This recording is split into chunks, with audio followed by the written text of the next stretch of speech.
written a number of publications, including The State of the Art, thinking about exhibitions, and one that I actually had a sneaky look at, which was Art Theft in the Case of the Stolen Turners, like a bit of art theft.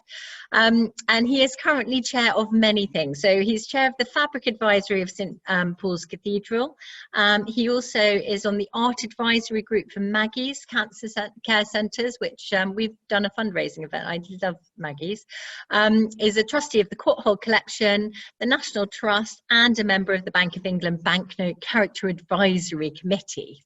So that's, you know, if we haven't got the right expert to fill us in on a few things, then we've done something wrong there. So thank you, Sandy. And then on to Caro, who is director of the Foundling Museum, which I hope all of you who are attending today have been to, and if not, when it reopens, please go soon, because it is a jewel of a museum. Caro was previously head of education and public events at Whitechapel Gallery and oversaw quite a dramatic expansion at Whitechapel.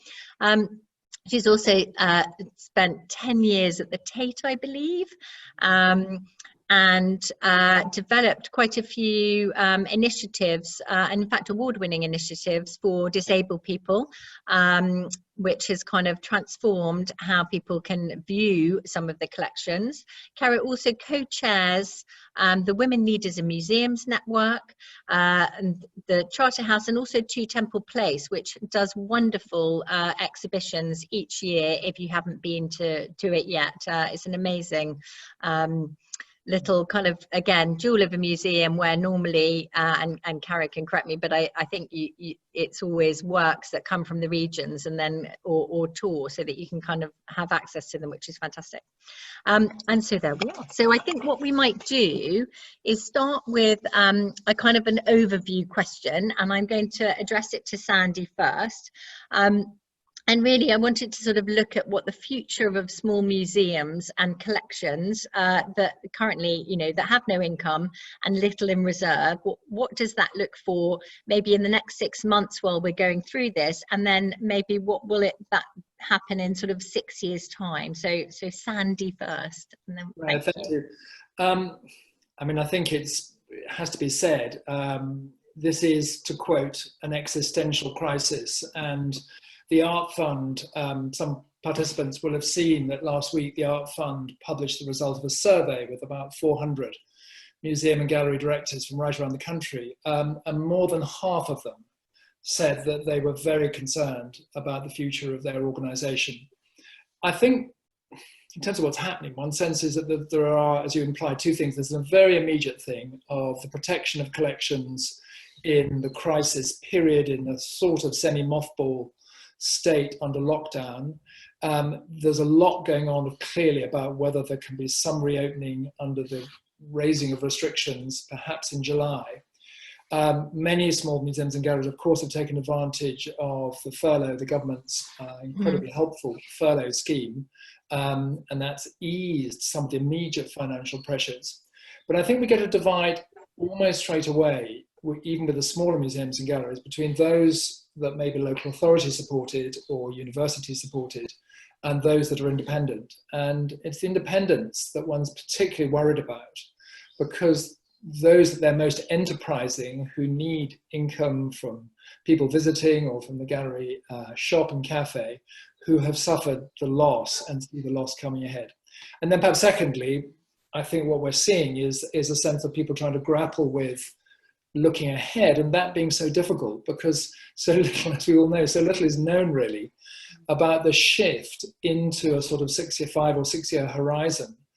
We know things are going to be different, but in what ways? And obviously we can come back to that. But I think there's, in my mind, there's a kind of tension between the sense of course, a desire for people to get back to museums and galleries and indeed to all cultural events, and a worry about whether it's safe and what is safe and what is going to be allowed, and that mix of knowing, well, when will we work through that and how can we then make some things perhaps better, renewed in new ways, is a big question. Thank you. And Caro, the same question to you, but maybe also, do you think that some of the smaller museums actually might be in danger of closing their doors forever during this? Oh, absolutely. I think it's unquestionable. The art newspaper recently, published the fact that the expectation was, I think, 40% of museums will close, and I think they said 70% of galleries. I think, thinking about commercial galleries, I think, speaking to my colleagues through the Women Leaders Network, which is across England and Scotland, Northern Ireland and Wales, and again covers independents, local authorities, major nationals. September, October is going to be a real crunch point. I mean, this is a point at which reserves run out. The furlough scheme is at the moment only sort of seeming to be running until October, and obviously kind of being scaled out. And I think, as Sandy said, for museums, particularly independents like the Foundling that doesn't get any core public funding, we have worked incredibly hard as a sector over the past 10, 20 years to become very entrepreneurial, to have a very mixed economy in terms of wherever our funding comes from, again, particularly so if you are independent. But all of this is predicated on people coming to your building. And, the Foundling is not alone in the fact that our single biggest source of unrestricted income, or single biggest source of income full stop, is venue hire.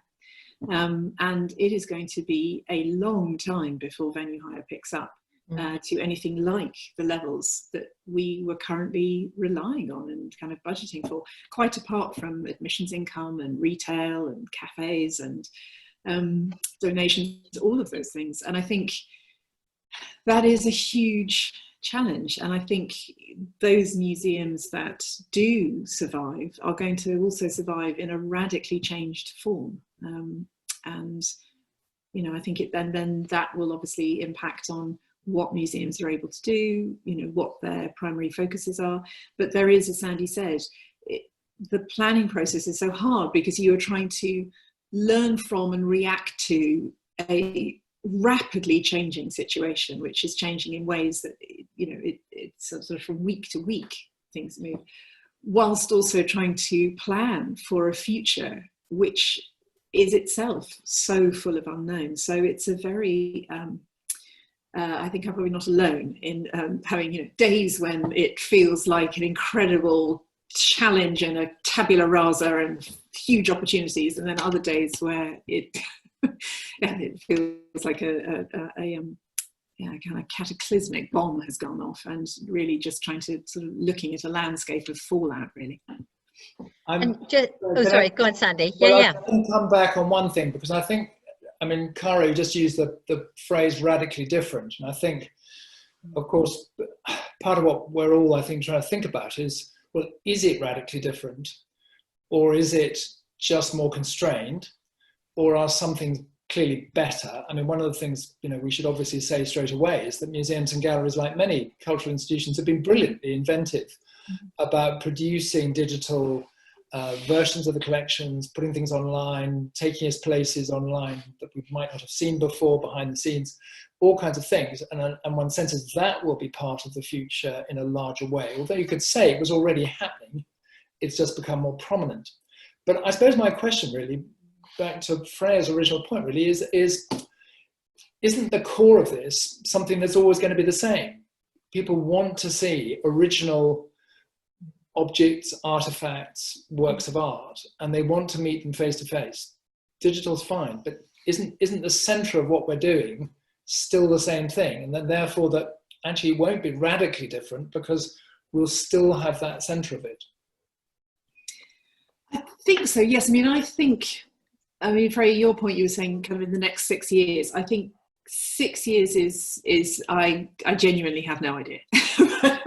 I think what we're kind of looking at the moment is what this period of stabilization and readjustment is going to be. And I think, certainly the kind of conversations I've been listening to, I think we're looking at sort of the next 2 years is a kind of a time frame where I think the coronavirus is going to be very much present, and to a greater or lesser extent than we have at the moment. And I think, so there's this and then beyond. And I think the beyond will come out of the laboratory of the next 2 years. I think one of the things that certainly I am thinking about a lot, and we are thinking about, is sort of what I've been calling hyperlocal. I think particularly if you're in major cities, and we are obviously in the centre of London. But the biggest fear I think most people have is public transport. And so thinking about those communities for whom they can access you kind of above ground or on foot, or, you know, potentially in a car, or hopefully, you know, not in a car. But I think the readjustment to our local communities is the thing that's going to bring about some of the more radical change.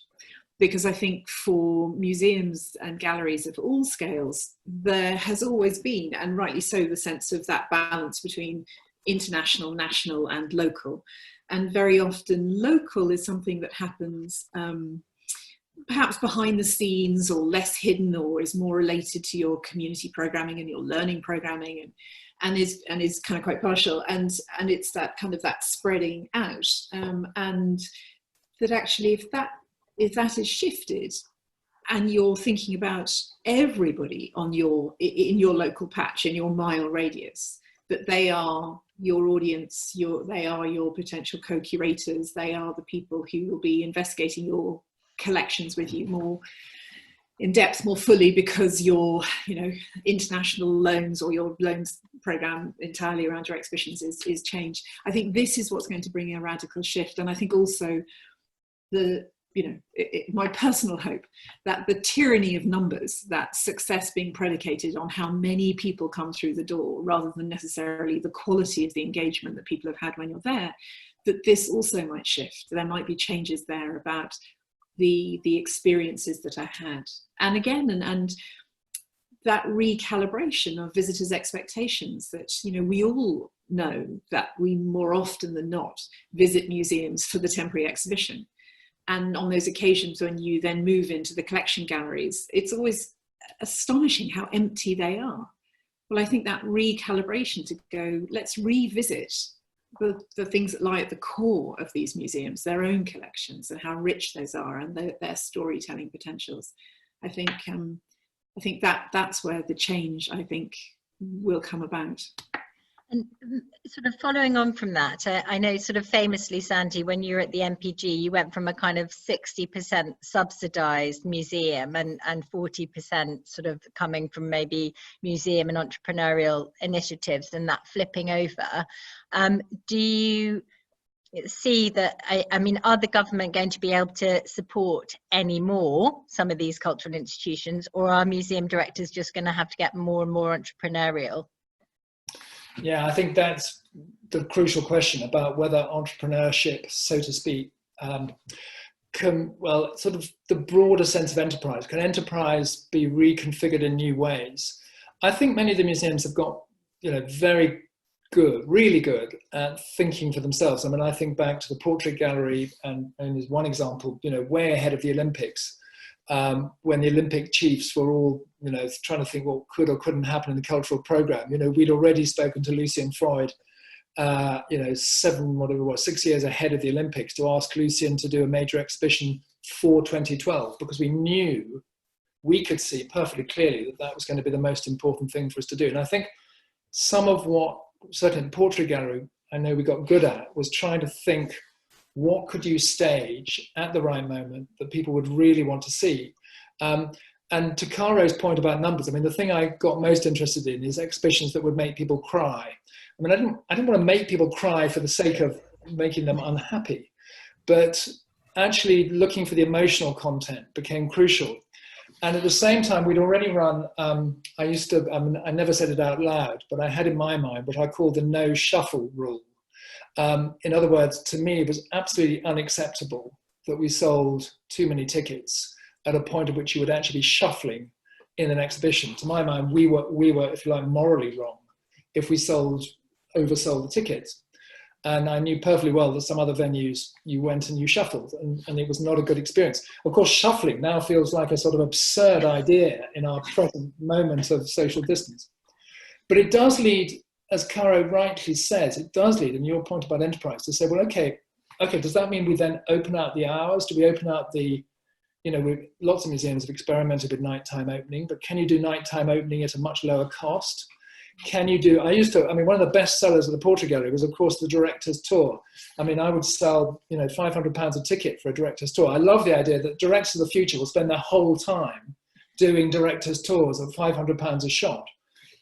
But obviously that's not going to work as a form of enterprise that can spread out and reach many people. And that's where Caro's point about local is so intriguing, about could we somehow have a way that on one hand would admit that for people who could afford it, they would have to pay more to go.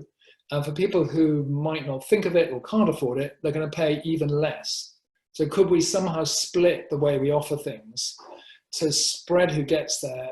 Maybe that's in smaller numbers, but there's a more mixed economy. Maybe that's what we're after.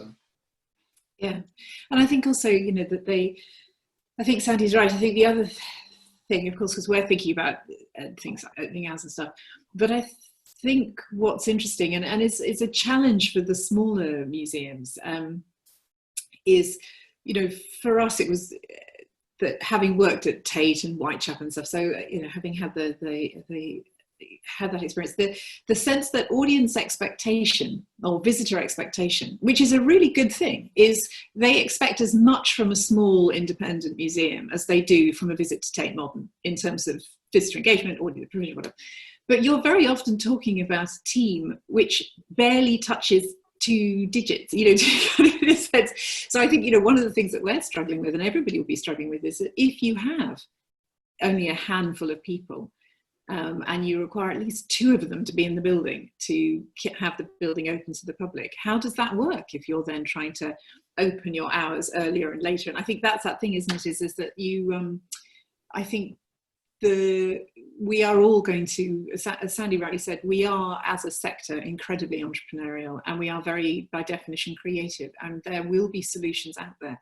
But I think the challenges for the museums in the sector as a whole, they are very nuanced, and what can work for potentially a major national or a mid-scale, if you're talking about an institution that has sort of a total staff of 10, then you're... So actually, I think that might be quite a good time to sort of look at the volunteer sector actually for museums, because surely within museums, but also national trust properties and everything, that there's a huge swell of kind of volunteers that sort of help prop these institutions up. And I guess, and maybe I'm wrong, but I guess quite a lot of these volunteers have ended up being put in the vulnerable sort of section of society at the moment, in the over 70s. And Sandy, is there a way that we can sort of you know, still use these shielded people, or should we be recruiting younger volunteers who have been furloughed? Is there an opportunity in what's going on where we can open that kind of volunteer space to help support you know, longer visiting hours? Yeah, I think you're absolutely right, and I think there's lots of threads of what could be happening. As a trustee of the National Trust, I do now see where the trust has been experimenting, because I mean the trust has, you know, 60,000 volunteer supporters across its properties in Northern Ireland, Wales and England, and they're fantastic. I mean, they do absolutely wonderful things.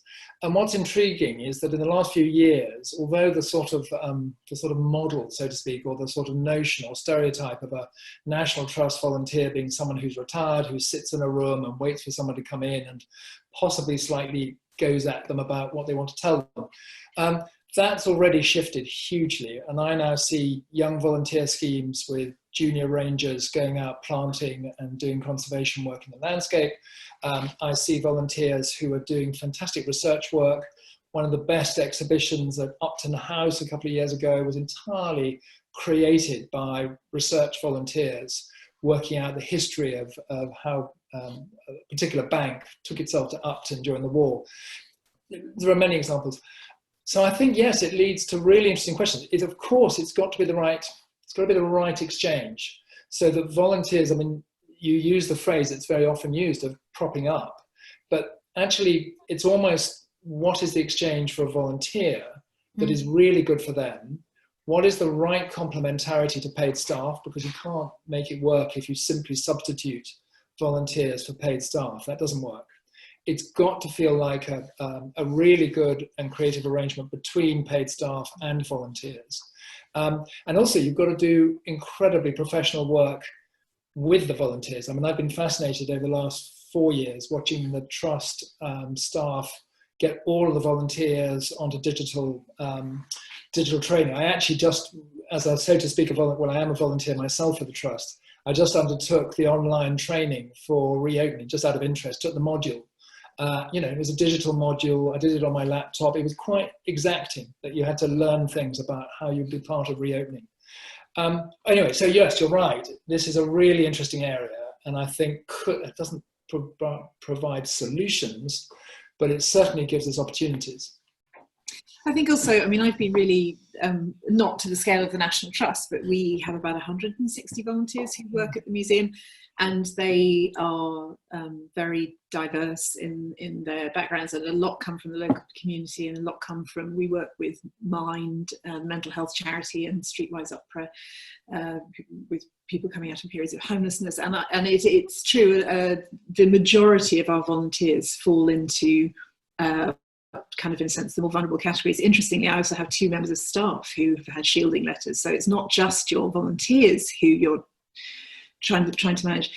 But I was incredibly, well, in fact, I was very moved. I was contacted by 2 people who are, you know, are personal friends of mine, but also have been friends of the museum, and in fact knew the museum kind of before I was there. And they are both writers and researchers, and so they work from home, and they're self-employed. And they both contacted me to say, if you're thinking of extending your opening hours when you reopen, if you're going to need to do that, and I'm, you know, thinking about your volunteers, I would be happy to help out. Please, would you think of me? Because, you know, I'm in my 40s, I'm happy to do this. I can as happily sit in your. And I thought that was an amazing response from, which I think we all need as in the cultural sector, is, you know, those organisations that you have an affection for, if there are ways that you can help, then you should just step forward and try and do it. And whether that is a donation or literally just saying, I could, if you're going to open late, I could be there for a couple of hours. I'm not in the vulnerable category. I'm happy to help. I know you well. And I think that's, I think this is a moment that the kind of the generosity that we've seen people showing each other and their local communities and their ways of getting involved. This is that moment as well, I think, for us as a sector, and those people who care about the sector to think about where they can go. And that's as much me and how I can help as it is, you know, my visitors. Yeah, I wonder, actually, just thinking about sort of corporate sponsors and partners, where that could be also a kind of an add-on for everybody involved, in the sense that if you've got a kind of a corporate institution behind you that's giving the money, if actually some of their staff can come in and kind of take half a day, but to volunteer instead at a museum, might be kind of a quite good win-win for everybody as well. So people sort of feel the benefit of the sponsorship. Yeah. I think, no, it's a very good point, Freya, and I think that for sponsors and corporate supporters, it'll be really interesting to see how things can change. And I think we'll find models, if you like, right out in the regions that are probably some of the best models of small companies and firms where they've already had engagement with galleries and museums, with collections. Thinking slightly differently about what they can do. Even I can remember when I was at Tate, you know, the models of corporate support in London were completely irrelevant in St Ives. Tate St Ives, although it was part of a national institution, because all the businesses in that part of West Penwith in Cornwall are tiny, small, medium enterprises, you know, none of them capable of doing sort of headline sponsorship. It just didn't apply. And even then we were trying to form a sort of corporate business circle of getting people to work together to think how they could get benefits and get exchanges. So I think you're quite right. There's a really interesting area of what will be good for companies and what will be good for collections and museums that may be much more interactive. And I think also, thinking to your, you know, 2 to 6 years, I was talking to my chair last night who had been having a conversation with a CEO of an organisation that has a very large office block in Canary Wharf, and they're now in a situation where they are discussing about the viability of their building in terms of how many people can get into the lift at any one time, and they're, whatever it is, 28 floors up or something, and that what their liability is to being sued if a member of staff catches the coronavirus and they go.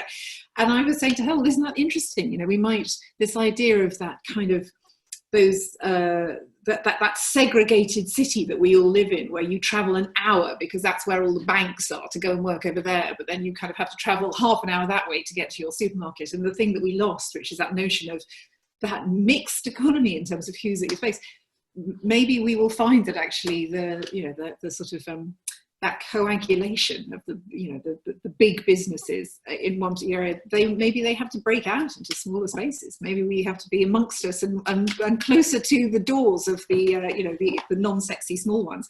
I think that will be really interesting. It's all of those unseen ramifications. It had never even occurred to me. Yeah, which actually kind of goes back to your hyperlocal. I think whether that's in an inner city or out in the country, villages, towns, I think there inevitably or hopefully there will be those hyperlocal. Just going sort of into the digital space, and I'll start with you with this, Caro, is what do you think is sort of innovative, I suppose, effective, cost effective, that everyone's sort of accelerated what they're doing online. And I think people have been incredibly generous with their content, and they're doing so much and investing time and giving it. Is there a way that you could monetize this as a museum? And should you be looking to do that as a way of sort of boosting donations and funds? Well, I think it's interesting what's going on at the moment. And again, I think we are in a sort of slightly laboratory process and stabilization, because I think, again, there's a huge digital divide within the sector between, the smaller organizations and what their capacities and capabilities are, and the large ones. What I think has been very interesting is that a friend of mine at Birkbeck had just completed this huge museum mapping project. And that they were looking at museum websites since lockdown. And in fact, traffic to museum websites has just fallen off a cliff. And she said, which is this really interesting thing, that it proves that actually people visit websites prior to a visit. That's in a sense what that gateway is. So it's thinking about other content and how you bring people in. And I think, again, speaking to people, there's a divide between people who have been accessing more culture on screens and Zooms, and those people for whom, and that's probably those of us who are not furloughed, for whom actually the screen has become a kind of a sort of a deathly place, that when you finally get to kind of close your computer, you kind of, as it going back to Sandy's point about something that's actually 3D and sort of phenomenological and something that you actually sense. So I think we're going to be finding our feet as to what actually works. I think we're all kind of putting together, I think a lot of the content that, people have been doing very interesting things. Hastings Contemporary has had their lovely robot in there, kind of looking at the Quentin Blake show. And, there's certainly, we've been collaborating with our partner nurseries and primary schools who have been teaching the children of the key workers throughout this and doing kind of creative workshops for them online. But I think it will take a while to work out what people want, and also whether they are prepared to pay for it, because I think it's a difficult, people will pay for their Netflix kind of a monthly subscription, but it would be interesting to see how much money is being raised during lockdown through the kind of digital consumption. And I think it will, again, like all of these things, we're doing a lot of stuff to see what's working, and our audiences are changing with us. And I think, again, we need to come to think, but absolutely, it is going to become hugely important. And I mean, just as a very small example, we were in the middle of what was on track to be our most successful exhibition ever, portraying pregnancy, when we closed. And I've been into the museum to film it because I think, somewhere down the track, we would like to try and make an online version of it, precisely because we were getting so much interest in the show from international audiences who will never get to see the show now unless we find a way to capture it. I'm gutted. I'm one of those who didn't get to see it because I was booked in to come on an early morning tour with the Iwita group, I think, and you were going to do a speech. But I think one of the LAPADA members has loaned some things as well, an amazing wax figure model Yes. of pregnant women that Yes. kind of all the pieces. Yeah. It's absolutely. Well, you can hear it here first. We have almost all of our lenders have allowed us to keep the works until the end of August. So providing you can reopen in early July, there will be another chance to see it. You just come and see the show while you can. Okay. I was lucky enough to see it before lockdown, and I would encourage that. It's an absolutely great show. Yeah. And then Sandy's point is right. It's better to see it in the flesh, however good our online version will be. You just come see it. I think there will be some new models. I mean, I've just been working with Salisbury Cathedral, who did they have a wonderful exhibition of contemporary art, sculpture and video for their 800th anniversary. And I was very pleased to write the catalogue introduction. And literally, it was about to open at the point of lockdown. But their curator, Jacqueline Cresswell, like you, Caro, she got into film. And they've done a wonderful digital version where you can go around the whole cathedral and you can see the different works, you can follow into each work and get more information. You can see the video pieces. There's a beautiful Mark Wallinger piece there. But of course, they want to reopen, and that has to still be the link. I think just Freya, to answer your question from my perspective, and 2 quick points. One is that, I mean, all the experiments over the last, 15 years have actually shown that museum type content is not easily made as a form of revenue. I mean, the nearest comparison is the National Archive, where the arrangements with Ancestry as a company allowed digitization of ancestry heritage records to be, if you like, put on a commercial footing to get them available. They pay for digitization and they get the return. And it's a very particular area where people are used to and will pay for access to that material. But all the other experiments with museums and galleries haven't worked. And I used to have quite a ding-dong with my beloved colleagues in the publication department at the Portrait Gallery, who were still holding out on restricting reproduction rights or looking for reproduction licenses. And frankly, I used to tease them by saying, look, the day you can show me a tea towel from Texas that actually has a reproduction of a National Portrait Gallery painting on it, okay, then I'll take you more seriously if you think people are really infringing the use of our works. But everything has gone in the other direction. What's been interesting is that as the web has developed, everything's gone the other way of opening up access and allowing the use of those common materials, their common collections. The one other thing I point to, which is very interesting to add to Caro's points, is just that the National Theatre, as you'll probably know, have been doing these weekly broadcasts. They just put up for a week a different production. And they're very explicit. They come online if you want to watch it and say, we're losing our revenue, we need support. And I think I'm right in saying they've been publishing their stats as to how much they've been getting. So they've been very open about it as an experiment. It's not a huge, they're getting lots of people watching. Only some of them are going through to donate. But the fact that some of them are is obviously a line to follow and to say, well, okay, that changes the idea of what you can afford to do, that you become more responsible if you can afford to do something, that you should pay for it. Yeah, and I think actually the ALVA, the Association of Leading Visitor Attractions, published a survey that was done in April. And one of the things that was very heartening was that there was a heightened sense of altruism from the people that they spoke to about visiting cultural attractions and visitor attractions, and a recognition that people weren't expecting to have reduced ticket prices, that in fact that ticket income and retail income was absolutely critical for the organisations that they were visiting. And I think that's going to become very important. And I think, and it goes back to what we said earlier about what are those things that you love? What, for each of us as individuals, what are the things that our landscape, our personal cultural landscapes would be the poorer for if they weren't there? And maybe you've never supported them in the past, but now is the time to go, I always thought about becoming a friend or this, and I think, well, do it now. And apart from anything else, it's over lockdown, we've been receiving donations, just small donations from individuals. And I can't tell you what a shot in the arm it is for staff, because even though everybody's on furlough, I ping it out to everybody if a thing to just to let you know, Mrs. So-and-so from thing has just, sent in a check for £25. And you just go, oh my God, we're shocked, but people are thinking about us and remembering us. And it's great. It's lovely to know that you have friends out there who care about you, who you may never have met. So.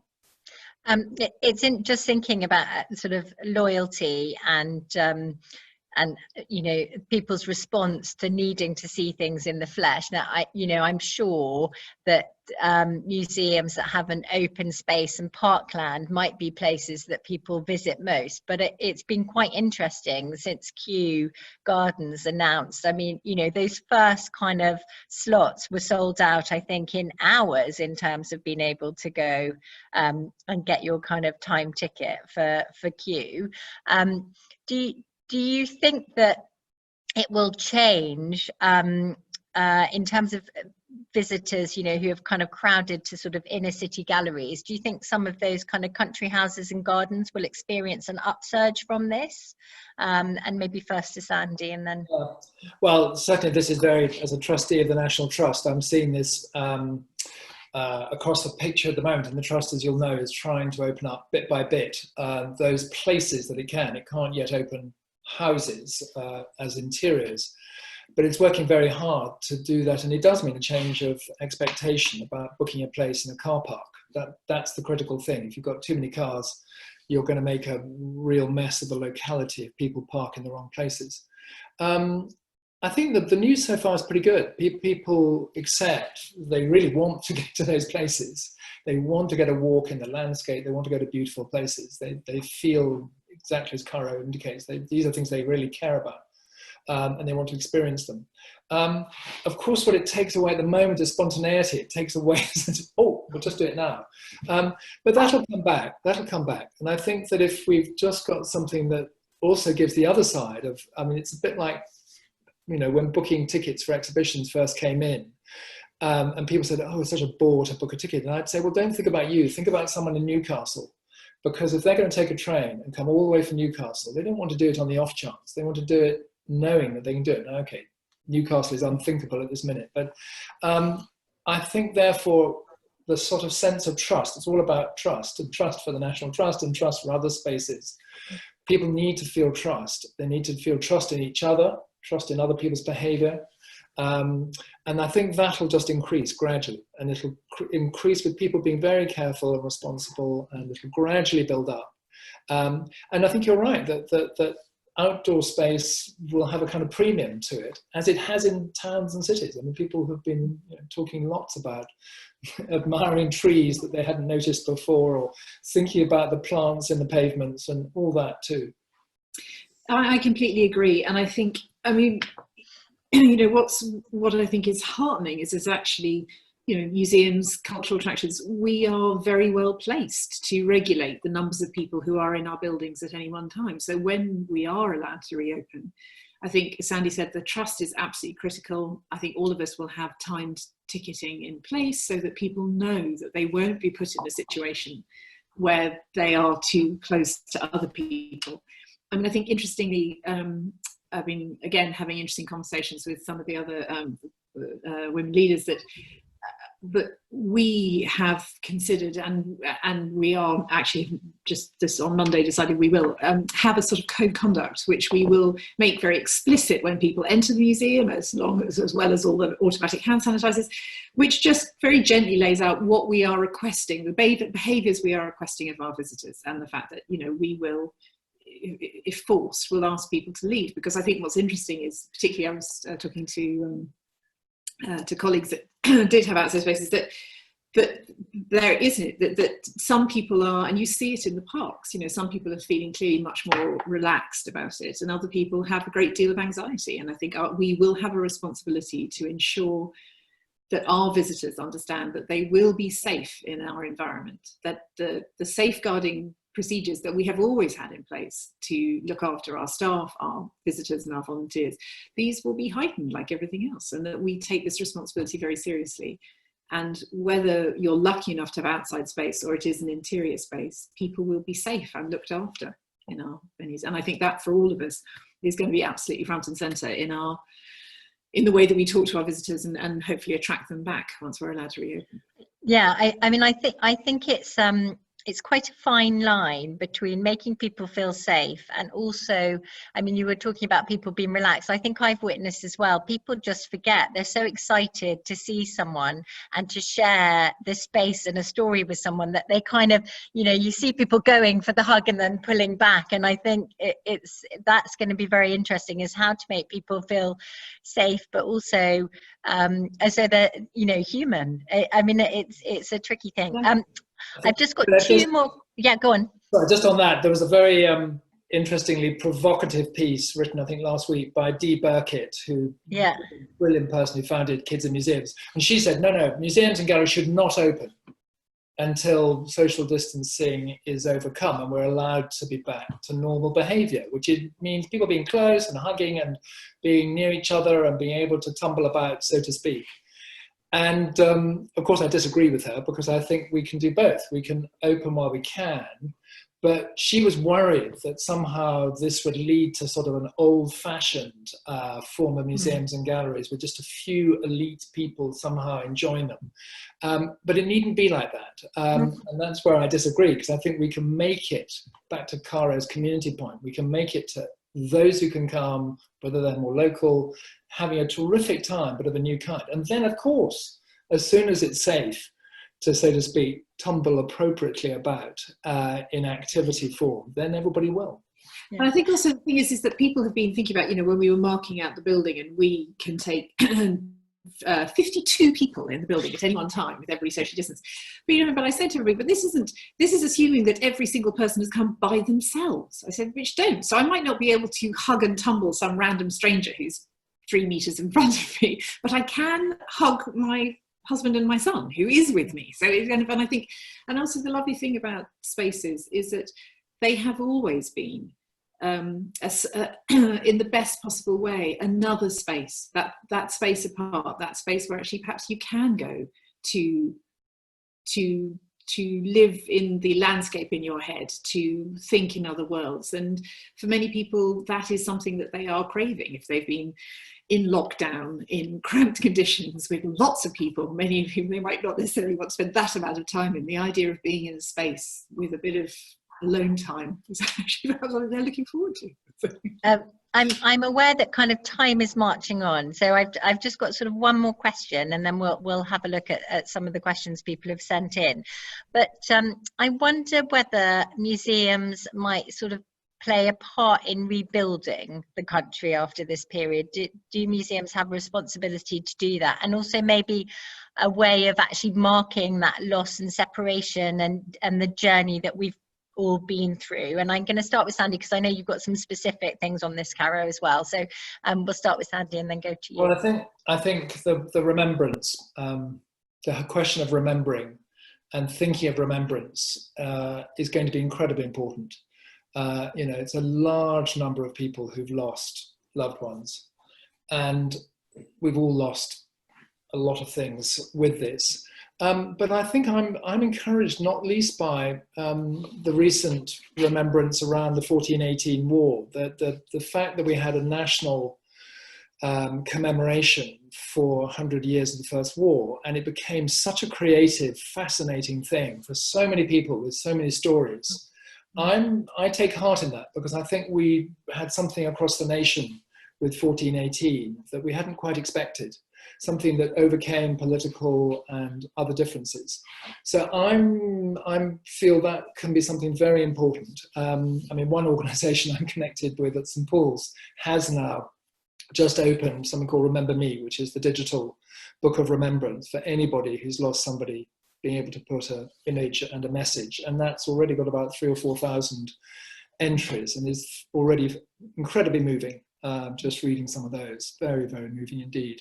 So I think cultural organisations of all kinds will be part of that. And then the other obvious point is the green agenda. I mean, museums and galleries, as other cultural organisations, have bit by bit been trying to do what they can to think green, this is going to be the moment of change for the next few years. The art world itself has been flying about the world too much.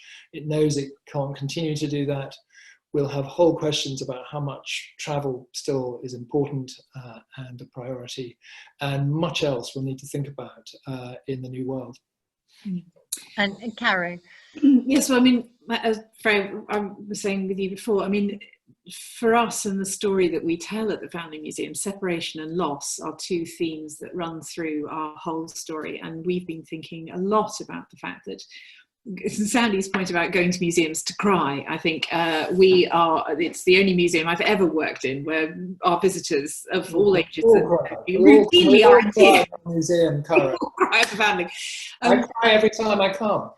I know, and I think we feel that we are going to have a particular responsibility to provide that space, which is one that is sort of an emotionally safe and acknowledging space where this kind of collective trauma can surface. And it surfaces, it will, like all losses and traumas, it will surface at unexpected times. Things will trigger, and I think cultural institutions have an enormously important role and have always had an enormously important place for people to meet their feelings in unexpected ways, in an environment where they are translated into a kind of creative third party, where you have a bit of distance and yet recognize yourself and your own emotions in what you are with.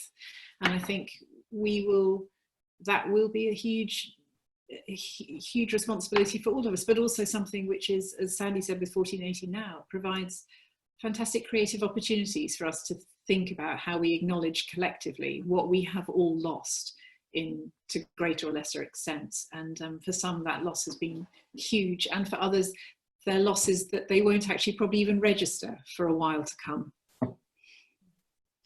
Thank you very much, and yeah, we look forward to seeing how the Foundling Museum will mark that, and also I will be looking at St Paul's to the Remember Me in a moment. Gillian, have we got a few questions, because we've sort of, time is running out, so I just wanted to be able to extract a question. Yeah, sure. So one question we have here is, should regional museums be looking to put their shops online and try to generate some interim revenue streams? Yes, if they can, but I think it's one, you don't get online retail is not a big earner, to put it crudely. But I think it's often about presence. If there's a way of doing it, it's a very good way of keeping up your presence, people knowing that you're there and that you're offering things. I think there'll be interesting questions about whether other people can help do it for small museums and galleries, i.e. you might have someone else running your web store who was nearby, a shop or a store who do digital things better, and online shopping. So I think that yes is the answer, but I don't think it's going to be a lot of money, but it's a very, very good thing to be doing. Yes, I mean, I agree. I think, we're a classic case in point. We sell our artist limited editions online because they are sort of financially viable to do. But, the resource outlay for a member of staff to go and gather up some pencils and a notebook and then wrap them up and then physically walk them down to the post office and then get them in and walk out. And I think that's that thing. It depends on the scale of the organisation. But I think Sandy's point is an important one. I think what's certainly coming out of the conversations that I've been having with my colleagues is a sense of wanting to be collegiate, and for the larger organisations, sort of beginning to have these conversations about what could we do to help you, because in the knowledge that the smaller organizations just don't have those resources to hand. Thank you.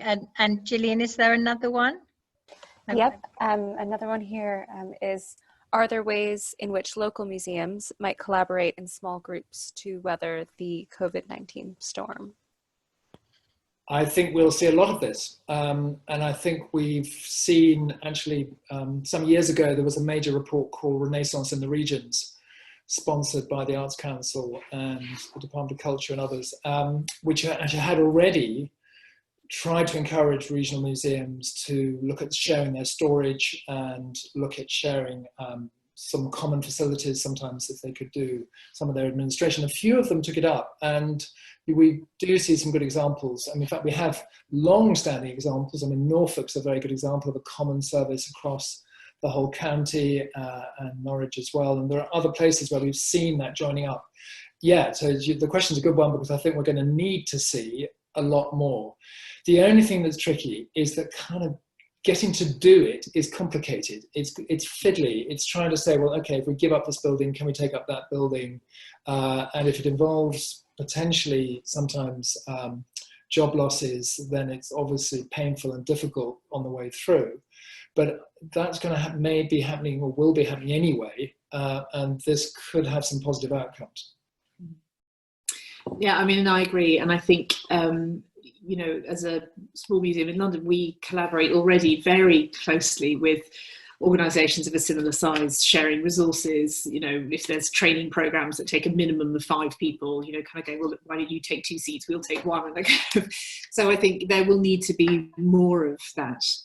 But as Sandy said, it's often quite fiddly, particularly, I think, between independent museums and, you know, as an example, you know, we are right on the doorstep of the Charles Dickens Museum, but we're a member of the Art Fund and they're not, and so Art Fund members get in free to us, but don't to them. So little things about, you know, so there's always it's the fiddly nuance. But I think absolutely, we've always been a very collegiate sector, and that is just going to become more necessary and more part of the course. I had one other question to ask you two, but I've seen something that's slightly off piece, but not really, given St Paul's and Salisbury Cathedral have both been mentioned. Somebody's asked what your thoughts are on kind of places of worship and whether they should actually be open soon now. Sandy, probably for you. I understand the question so well, because I know how incredibly painful it's been for communities and those, whether, you know, direct worshippers or those associated with church or other religious buildings, that they haven't been able to be open. And St Paul's, the idea that there hasn't been prayer, well, there has been, because there's been somebody from chapter able to pray in the cathedral, but it's very, very tricky. Actually, I did find a wonderful piece by T.S. Eliot, in which T.S. Eliot wrote in the early 1950s a piece about cathedrals, in which he said, people shouldn't worry about who is there. Actually, we can have a collective idea of the prayer in such a building. And if actually the dean prays, then they can pray for us. Anyway, I'm not sure we'd necessarily follow that. Okay, so the desire is huge for them to reopen. And I know St Paul's, for instance, are thinking in very interesting ways about whether when they can reopen, first of all, probably for private prayer, but can services be done in new ways? There's a lot of worry, as everybody will know, about singing. Singing has become a point of worry about transmission. And so for choirs, that's tricky. But then could there be almost like extended services in which people come and go and stay safe, rather than just focused periods of time? I think that could get really quite interesting about where something prayer and devotion and visiting gets to overlap with worship in different ways. I mean, certainly in St Paul's, I resist hugely any division of anybody between, well, this is a person visiting the building and this is a person here for a religious purpose or for devotion or prayer. That's a total overlap from the beginning. And again, I think one needs to respond to that. Thank you. And so the last, just before we sort of close, I mean, this is a sort of personal question, a nosy question, but starting with you, Caro, is there a work of art? We've talked about the need to kind of be close to something or physical, but where would you get sustenance? What would you like to kind of look at, commune with as a work of art now? I think I would, I'd love to take a James Turrell. If I could somehow construct a James Turrell in my garden so that I could be given a piece of sky and a kind of an empty space, and that kind of the ability to see the world and be in the world, and yet also somehow be part of the world and clear my mind.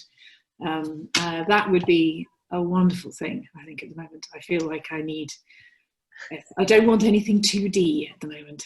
Okay, just no more screens. And Sandy?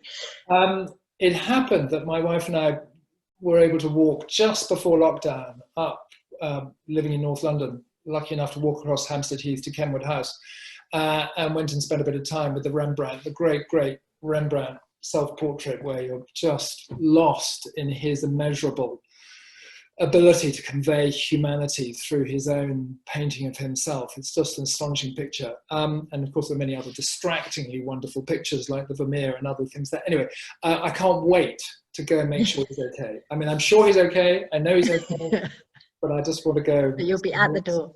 Say hello to him again as soon as I can. Okay, well, thank you so much to both of you for giving up your time this morning. And thank you as well to all the attendees joining today's conversation. So really, and one more thank you to Cultural Communications who brought us all together. It's been a real pleasure hearing your thoughts and predictions about this sort of crazy world that we live in, yeah, it's been a real joy, so thank you very much. Thank you to you, Fran. Thanks very much indeed. Yeah, thank Pleasure. you. Good. And one last thing, next week our LAPADA leaders is going to come, we're going sort of out of London and looking at the sort of the quintessentially grand country house, and we'll be joined with James Peel from Goodwood and Scott MacDonald from Becu Estates. So tune in next week, and thank you very much. Bye.